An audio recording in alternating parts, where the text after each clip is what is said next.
اللہ تعالیٰ نے رشتے عطا کیے ہیں اور قرآن میں ایک جگہ اس کو نعمت بتایا ہے، نسب و صہرا، ہم نے تم کو نسبی رشتے دیے، ہم نے تم کو سسرالی رشتے دیے۔ اور اس نعمت کی قدر یہ ہے کہ ان رشتوں کو مضبوط کیا جائے، کمزور نہ کیا جائے۔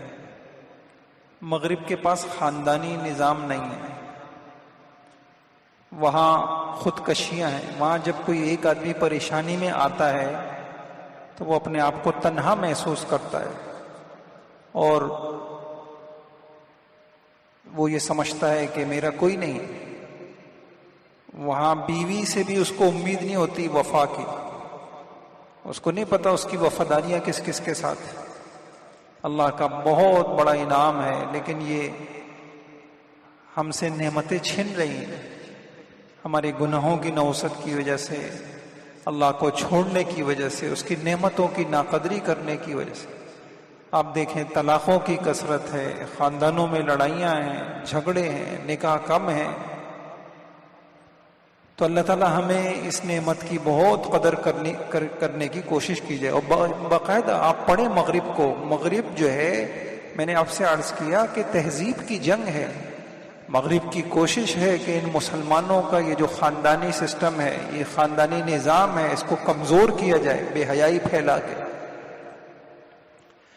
تو میں نے کل ایک وجہ عرض کی تھی کہ رشتے کمزور کیوں ہوتے ہیں، اس کی ایک وجہ عرض کی تھی کہ ہمیں پتہ ہی نہیں کہ اس کی اہمیت کیا ہے۔ تو ہمیں پتہ ہونی چاہیے، اہمیت پتہ ہونی چاہیے۔ جن کو شب قدر کی اہمیت پتہ ہے وہ مسجد میں نظر آئیں گے، جن کے نزدیک اہمیت نہیں ہے وہ بازاروں میں نظر آئیں گے۔ دوسری چیز، ایک غلط فہمی، جو جیسا کرے اس کے ساتھ ویسے ہی کرنا چاہیے۔ انہوں نے ہمارے ساتھ ایسا کیا تو ہم ان کے ساتھ ایسا کیوں کریں؟ انہوں نے ہمیں عزت نہیں دی تو ہم بھی عزت نہیں دیں گے۔ انہوں نے ہمیں چائے پلائی تو ہم کھانا نہیں کھلائیں گے۔ انہوں نے ہمیں اپنی خوشیوں میں نہیں بلایا تو ہم ان کے غموں میں بھی نہیں جائیں گے۔ تو یہ جو جیسا کرے اس کے ساتھ ویسا ہی کرنا چاہیے، اس سوچ نے بھی ہمیں کمزور کر دیا۔ اور ایک حدیث نہیں ہے، اللہ کے نبی کی بہت ساری حدیثیں ہیں جس سے یہ پتہ چلتا ہے۔ ایک دو حدیثیں آپ کے سامنے عرض کرتا ہوں، ایک حدیث عرض کرتا ہوں، ایک واقعہ عرض کرتا ہوں۔ بخاری شریف کی روایت ہے، لیس الواصل بالمکافی، یہ جو صلہ رحمی کی فضیلتیں ہیں یہ اس شخص کو حاصل نہیں ہوں گی جو بدلے والا معاملہ کرے۔ انہوں نے ایسا کیا ہم بھی ایسا کریں، اس کو فضیلتیں حاصل نہیں ہوں گی، وہ صلہ رحمی کرنے والا شمار ہی نہیں ہوگا۔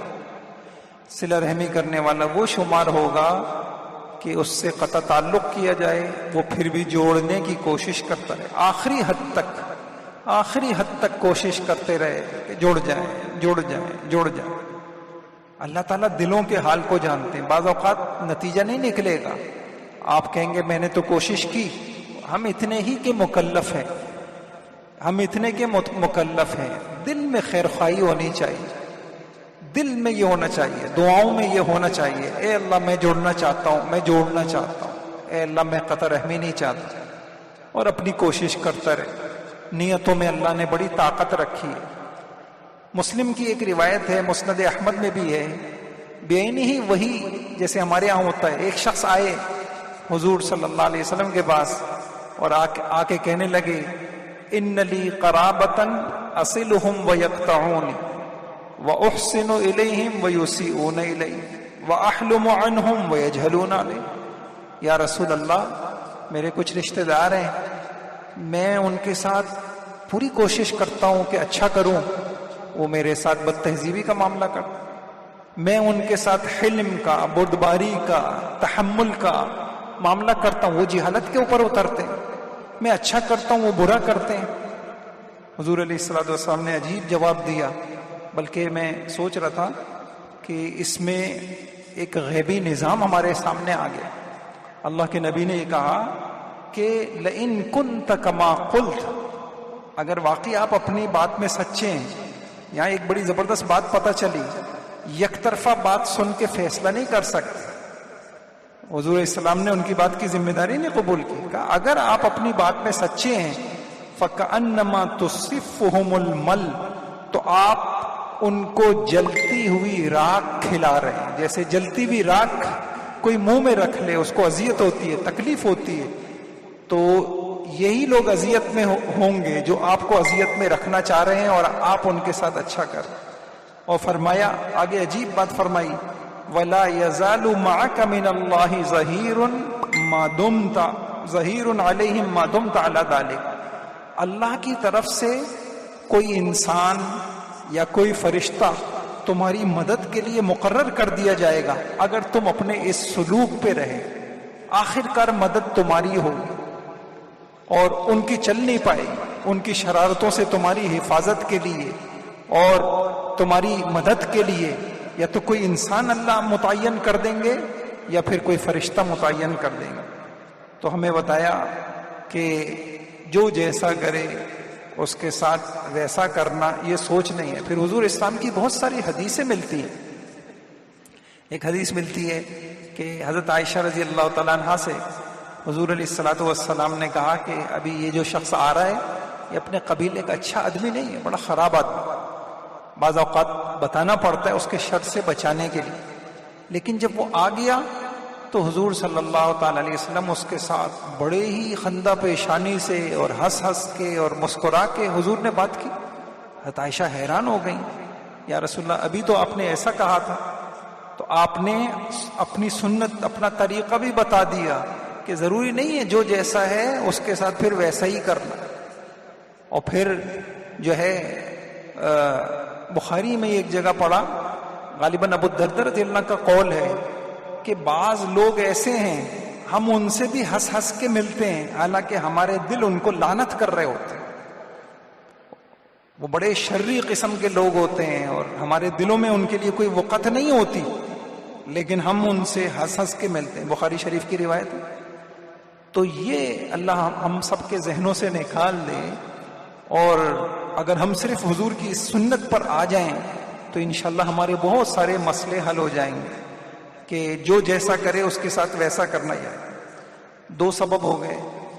تیسری وجہ رشتے کمزور ہونے کی بہت بڑی وجہ وہ کیا ہے کہ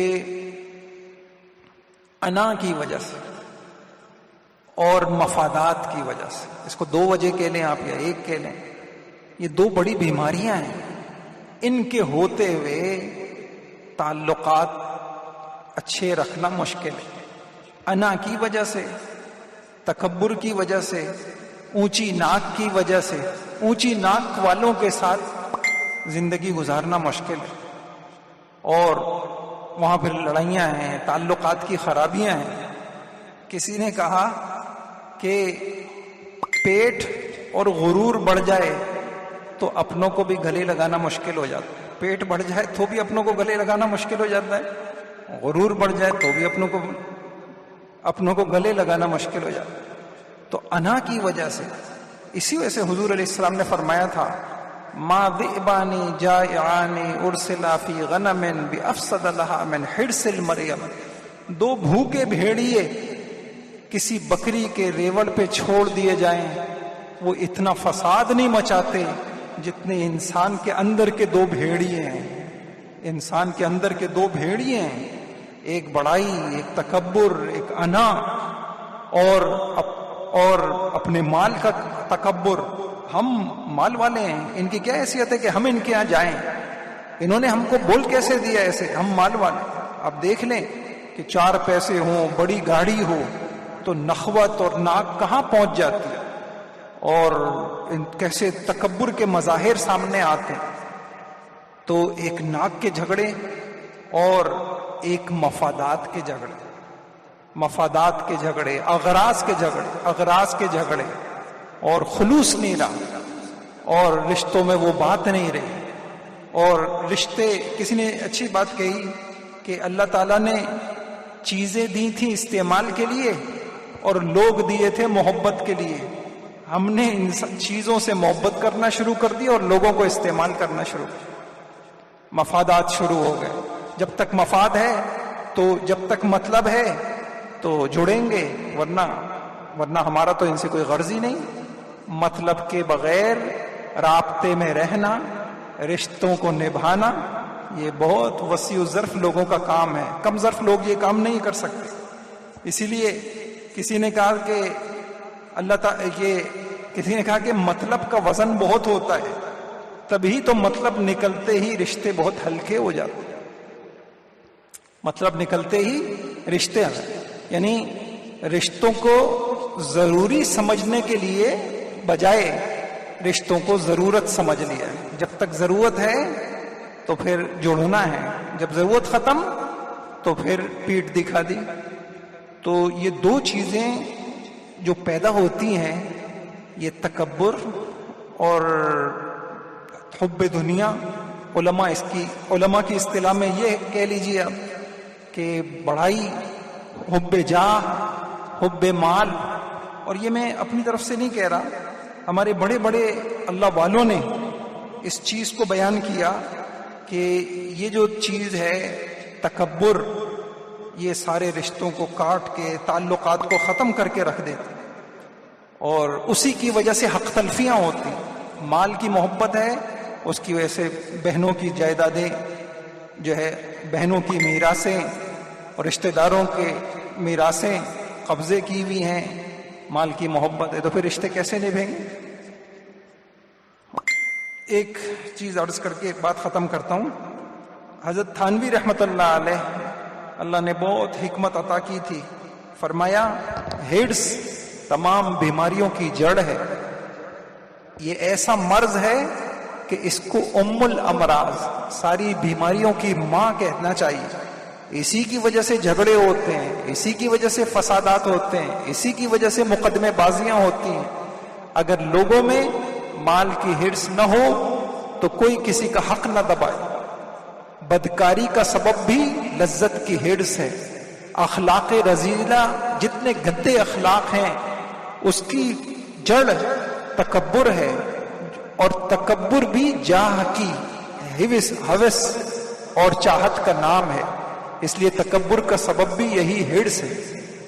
واقعی عجیب بات ہے، آپ قرآن میں، اللہ نے مجھے توفیق دی، میں نے جمع کیا، ہدایت کے موانع، جو چیز انسان کی ہدایت کے لیے رکاوٹ بنتی ہے، اگر اس کو ایک لفظ میں بیان کی جائے تو الہوا، خواہش، نفس پرستی، خواہش۔ بلکہ حیران ہو کہ یہ جو سورہ فاتحہ میں آپ نے اللہ تعالیٰ سے کہا اے اللہ مجھے ہدایت دے دے، پوری سورہ بقرہ اللہ پاک نے اس میں یہ سمجھایا ہے کہ ہوا پرستوں کو، خواہش پرستوں کو، نفس پرستوں کو میں ہدایت نہیں دیتا۔ آپ اس کے اندر دیکھیں گے افکلما جاءکم رسول بما لا تہوی انفسکم ولئن اتبعت اہواءہم، یہ سورت بھری پڑے۔ اللہ تعالی ہمارے حال پہ رحم فرمائے۔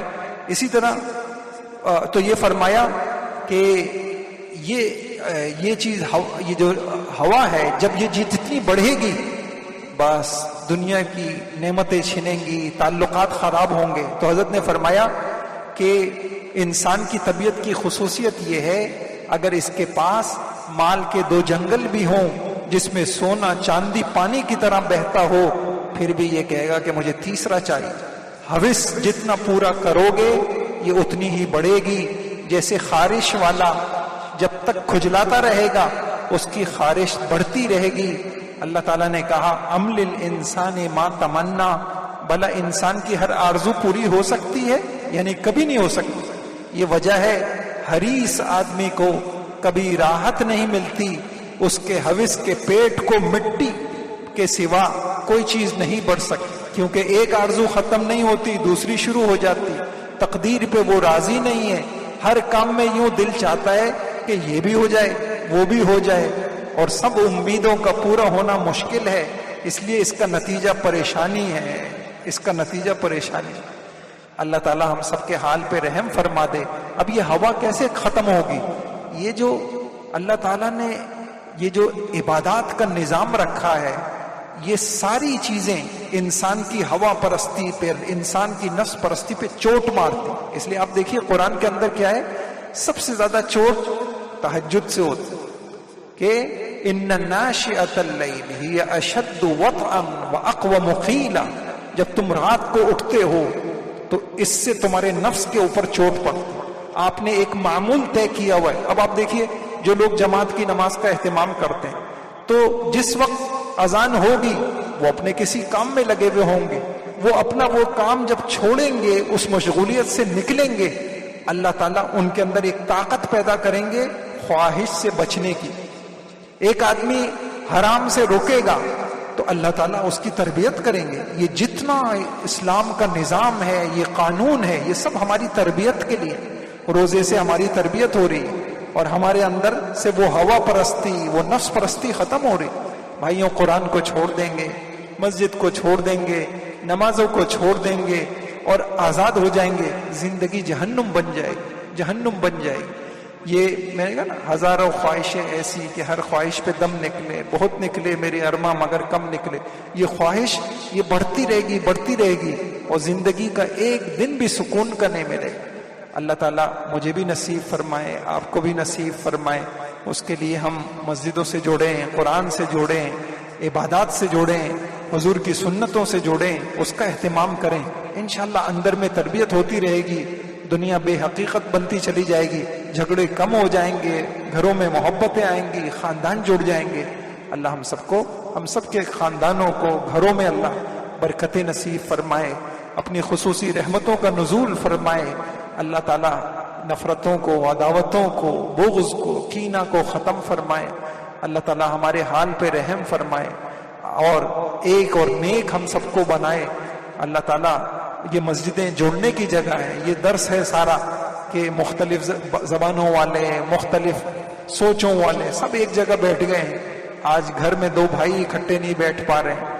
اللہ تعالیٰ ہم سب میں آپس میں جوڑ پیدا فرما دے، مسلمانوں میں اتفاق، اتحاد اللہ تعالیٰ پیدا فرما دے. ہر طرح کی اغراض سے، مفاد پرستی سے اور ہوا پرستی سے اور نفس پرستی سے اور خواہش پرستی سے اللہ تعالیٰ ہمیں نکال دے. عافیت کے ساتھ اللہ تعالیٰ ہماری تربیت فرما دے اور خاص طور سے تکبر اور انا، اور اللہ تعالیٰ اس سے ہم سب کی حفاظت فرمائے. آمین. وصلی اللہ تعالیٰ برحمتہ.